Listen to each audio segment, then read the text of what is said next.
రాజకీయ కోణంలో రాజకీయ లబ్ధి కోసం వారు మాట్లాడిన సందర్భాన్ని కూడా చూశారు. ఎప్పుడో మేము అన్ని మాటల్ని ఆ రోజు జరిగిన వాస్తవాల్ని అవి మాట్లాడారు. ఎస్, మేము దానికి కట్టుబడి ఉన్నామని కూడా చెప్తాం. అందులో భాగంగాన ఇప్పుడు సాక్షాత్ ఉన్న మన ఈ శాసనసభని ఈ సెక్రటరీ గురించి డిస్కషన్ వచ్చినప్పుడు గౌరవ మంత్రి ఆశ్చర్యంగా ఉంది. ఇది తాత్కాలికమని చెప్తే కాదు, ఎవరు చెప్పారు తాత్కాలికమని బుకాయించడానికి ప్రయత్నం చేస్తున్నారు. తాత్కాలికం కాదంట, కానీ నిన్నగాక మొన్న వచ్చి వాటికి మళ్ళీ టెండర్లు పెట్టడం అనేది అది ఎంతవరకు వాస్తవం ఆలోచించేయండి. సభా సాక్షిగా ఇవి తాత్కాలికం కాదని చెప్పిన మాటని ఒకసారి మీకు మళ్ళీ అందుకే ఇక్కడికి వచ్చాను. లేకపోతే ఇక్కడ డిస్కషన్ జరిగింది కదా వెళ్ళిపోదామని అనుకున్నాం, కానీ మీ అందరూ మళ్ళీ ఒకసారి దాన్ని వారికి క్లారిటీ లేదు, శాంటిటీ లేదు. ఏదో ఒకటి మాట్లాడి బుల్డో చేసుకుని వెళ్ళిపోవాలి అనే ఆలోచన తప్ప మనం జవాబుదారితనం ఈ రాష్ట్ర ప్రజానికి మన ఆన్సరబుల్ వాళ్ళకి వాస్తవాలు చెప్పవలసిన బాధ్యత మనకున్నది అని చెప్పాలి.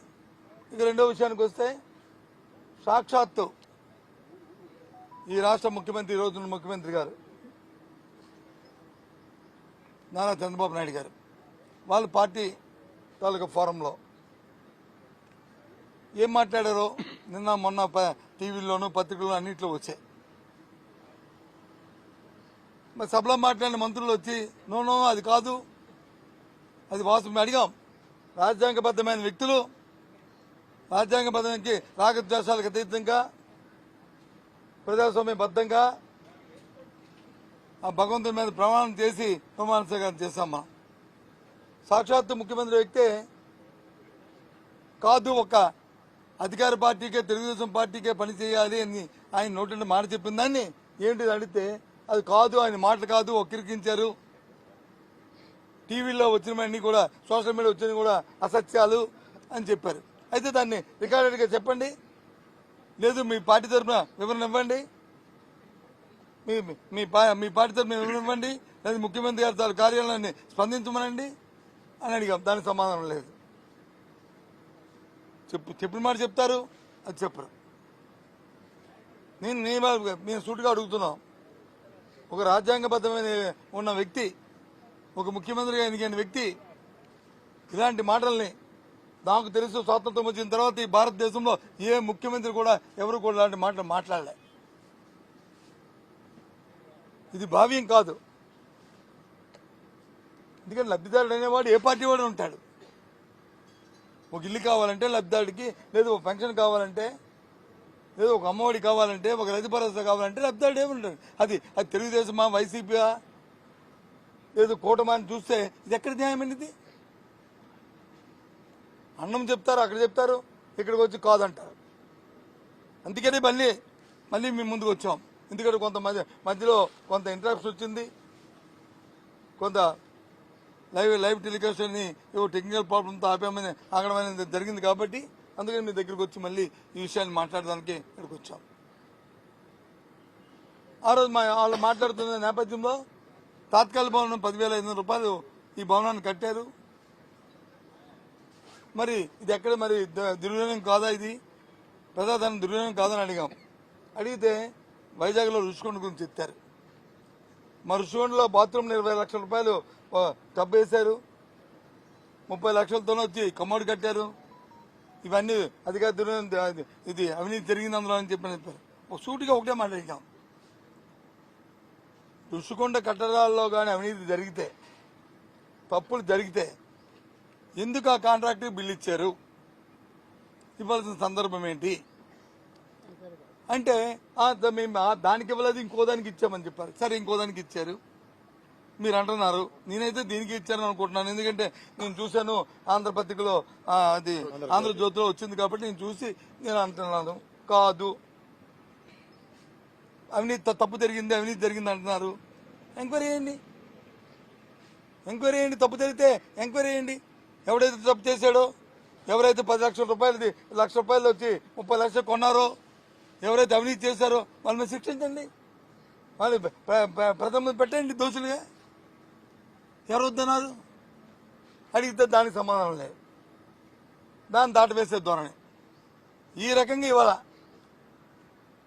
శాసన మండలిలో అధికార పక్షం కుప్పగంతులు వేస్తూ అడ్డగోలుగా బుల్లో చేసే ప్రయత్నాన్ని చేస్తూ ప్రజలకి బాధ్యతగా ఉండవలసిన ప్రభుత్వం ఆ పెద్దలు ఆ బాధ్యతను విస్మరించి రాజకీయ కోణంలో రాజకీయాల కోసమే ఇవాళ శాసనం ఉపయోగించుకునే ప్రయత్నం చేస్తున్నారు.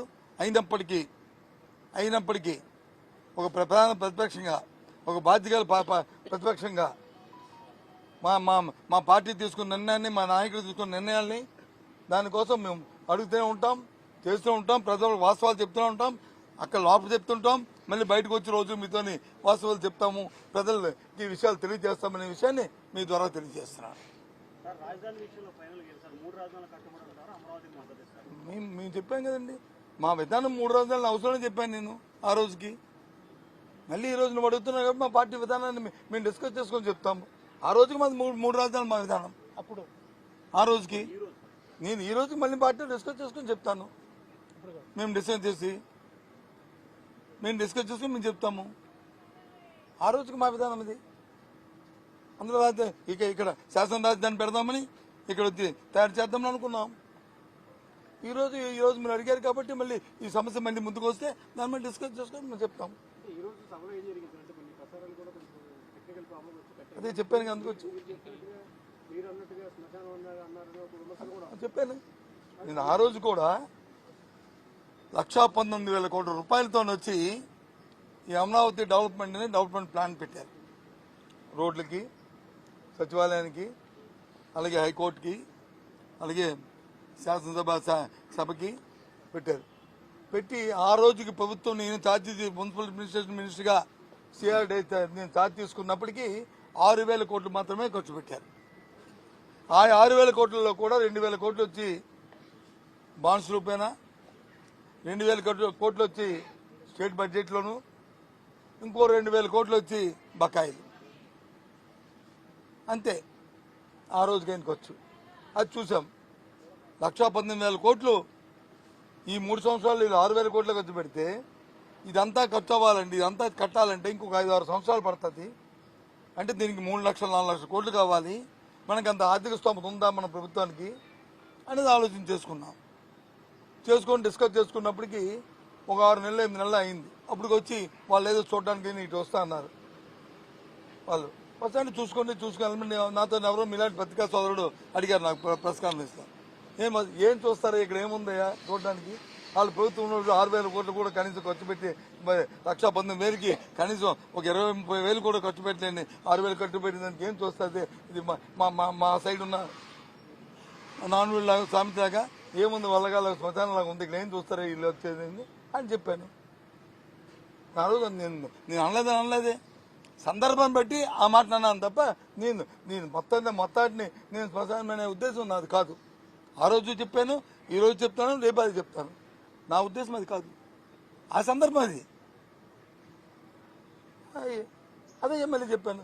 ఆ సందర్భం ఇప్పుడు ఎందుకు వచ్చింది, బడ్జెట్ దీని రిలేటెడ్ ఏంటి అంటే డైవర్ట్ చేయడానికి కదా. ఆ నేపథ్యంలో చెప్పాం. మరి 11,500 రూపాయలు ఎందుకైంది స్క్వేర్ ఫుట్కి. ఇది ఎప్పుడు రేటు 7 సంవత్సరాల కింద రేటు, 7 సంవత్సరాల కింద. అంటే ఆ రోజుకి ఈ రోజుకి అంటే ఇవాళ అయితే 20,000 అవుద్ది. ఆలోచించేయండి ఏ రకంగా దోపిడీ జరిగిందో, ఏ రకంగా జరిగే ఆ రోజు కార్యక్రమాలు అనేవి. సో ఏదైనప్పటికీ కూడా మా ఉద్దేశం, మనందరం కూడా ప్రజలతో బాధ్యతగా వచ్చాం కాబట్టి, ప్రజలకి మనందరం కూడా జవాబుదారీతనంలో ఉన్నాం కాబట్టి మా బాధ్యత మేము నిర్వర్తన మేము చేస్తున్నాం. కానీ ఇవాళ అధికార పక్షం బోల్డో చేస్తూ ఏదైనా అడిగితే మమ్మల్ని పాసింగ్ నిమాలు చేస్తూ బురద జల్లడానికి ప్రయత్నం చేస్తుంది. ఎంక్వైరీ ఏమంటే ఎంక్వైరీకి దాని దర్యాప్తు జరపమంటే దర్యాప్తు జరపడానికి తయారీగా లేదు. ఇది ద్వంద్వ ప్రమాణాలు పాటిస్తున్న విషయాన్ని మీ ద్వారా రాష్ట్ర ప్రధానికి తెలియజేస్తున్నారు. ఎవరు రాశారు, ఎందుకు రాస్తారండి, ఎందుకు రాస్తారు? వైఎస్ఆర్సీపీ తరఫున రాస్తే మాత్రం ప్రభుత్వం వాళ్ళదే కదా. అవన్నీ ఎనానమస్ లెటర్ కన్సిడర్లో తీసుకుంటారా? బొత్స పేరుని రాస్తే ఎలవేపుగా బాధితుల మనిషిగా రాశాడు. లేదు జగన్మోహన్ రెడ్డి గారి పేరు మీద రాస్తే ఒక ప్రతిపక్ష నాయకుడిగా రాశారు. ఎవరో రాస్తే వాటన్నిటిని తీసుకోలేదు. మా లెటర్ మా పార్టీ విధానం ఇదేని చెప్పి అని రాస్తే తీసుకుంటారు. అది లేని దానికి ఇలాంటి పాత నిర్మాణాలు చేస్తూ దాన్ని బురదల్లడానికి ప్రయత్నం చేస్తే అడగండి. చేతకాని వాడు అంటే ఆ మధ్యలో మా మధ్యలో బాగా వాయించలేదు, లేకపోతే నేను బాగా గెంతేవాడిని అంటారా? అలా ముందు చూస్తే ఇది కరెక్ట్ కాదు కదా. Subscribe to Social TV Telugu for more videos. Hit the bell icon for faster updates.